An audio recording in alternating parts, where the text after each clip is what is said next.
United States will avoid defaulting on its national debt, which is strange considering buying a shit ton of stuff on credit and then trying to get out of paying for it is as American as mom, apple pie, blowing off one's appendages every 4th of July when they set off fireworks, and trying to get a federal holiday for White History Month and straight pride. There is a sense of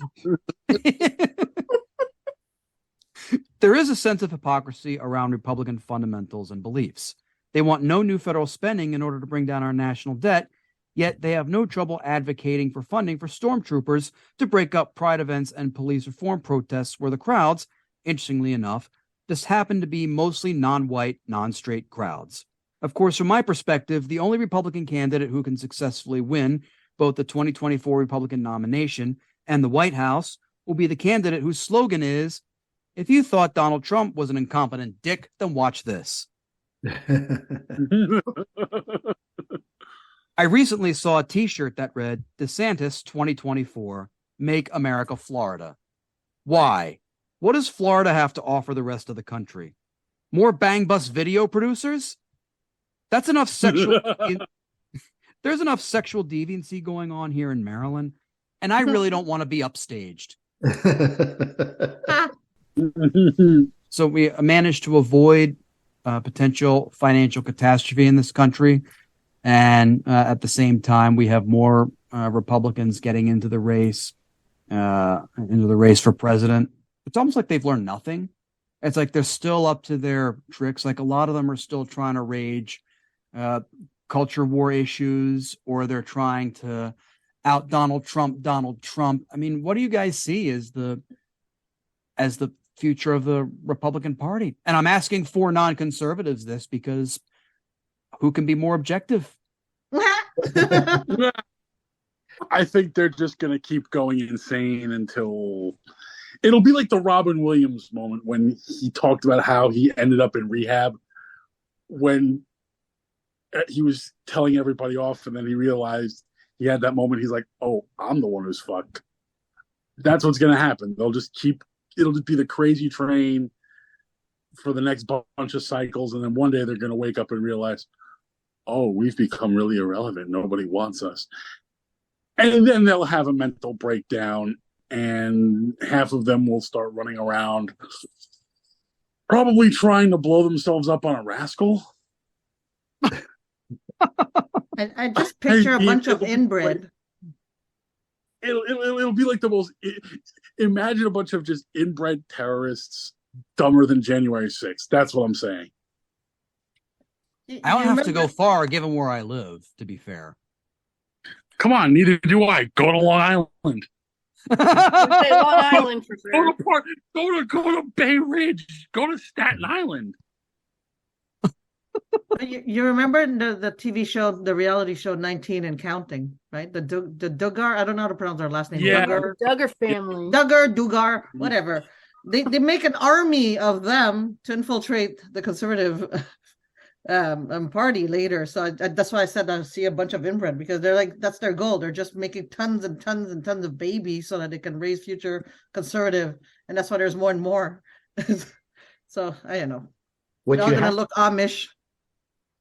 What you have, Tom, is, except for Asa Hutchinson, is that everybody's playing nice with the former guy, which is what happened the last time when he initially ran, because they don't want to offend his followers. But by doing that, they don't stand out. And he's not going anywhere unless it's to jail, so, which he should. But you don't see Nikki Haley say anything bad about him. And DeSantis, the fascist,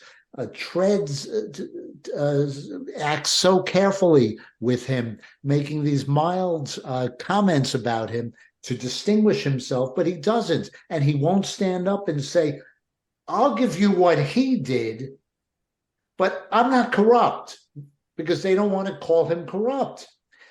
So, and the same thing with Tim Scott. So you got Nikki Haley and Tim Scott and DeSantis all carefully treading around him, with only Asa Hutchinson saying, "I'm not MAGA and I don't like him." The one interesting candidate before we get Polite's take on this is Vivek Ramaswamy, who's 37. And part of his platform, he's a tech guy. And part of his platform is to raise the voting age. So what he's saying is that, first of all, we can't get young people to vote our way, so let's not allow them to vote, which is the Republican way of thinking. But he's saying, I want 18 to 21-year-olds to vote for me, and then I'm going to take away your right to vote. Does that make any sense to you, Polite? Sure it does. It's a big game of psychology. I wish both parties would hire a psychologist for both of their teams, whoever they are. Because it's one of those things, like if you give attention to, it's like the kid who's a 6-year-old kid who's throwing a tantrum and crying on the floor and beating his hands on the floor. You're giving it attention, and if you do, the worse it's going to get. So the less attention that they have, and the less eventually going to die down, but you're going to be left with this, I think, a minority party, because I don't think it's everyone. They're just talking louder, but you're going to have this group of people like Davine and Jeff says, they're probably inbred and just, a bunch of like the 19 and counting, like the Duggar family. They're just breeding them. And I tell you, Generation Alpha, I have been around those kids. They are some badass kids, let me tell you. They better watch with those guys coming up to be 18 to vote. If they're already called alphas, then hey, I mean they're a wild card in and of themselves. Yep. When I heard Ramaswamy, I just started laughing at him. It just proves, one, tech bros are really dumb. Flat out. Most of them are just, they like to hear themselves talk. I mean, and as someone said, like they want to get 18 to 21-year-olds to vote for him, and then they're going to take away their right to vote. It's just like, he doesn't even hear what he's saying. But I don't think he cares. I think he's so arrogant and so clueless that You're right. It's like, I have so much money and my head's completely up the event horizon of my own asshole. Is he the Connor Roy of this election from Succession? I don't even think he's that. He's not even that smart. No. Why they don't think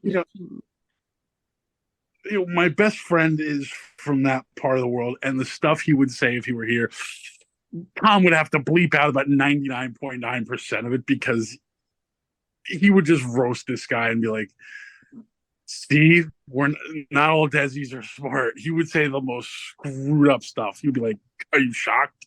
The guy is completely, he would be saying, the guy is completely up his own ass because he's literally one of those tech bros who just thinks he's God. And I worked with guys like that. We tried to do a startup. What? You're telling me gods put their face in their own asses? I'm like not sure I understand that divinity, but it's a bit of both. It's a bit of both, Davine. It's a bit of both. I'm just learning. Yeah, okay. They think they're gods, but they don't realize they have their own head up their ass. I see. I'm just concerned about the concept. Wait a minute, bleeping things that get said on this podcast? Like, I don't think we've ever tried that. My friend is horrifyingly offensive, and he and I are starting a podcast together. You're all welcome to come on. Just be warned. It's going to be disturbing. I'm game already. Okay.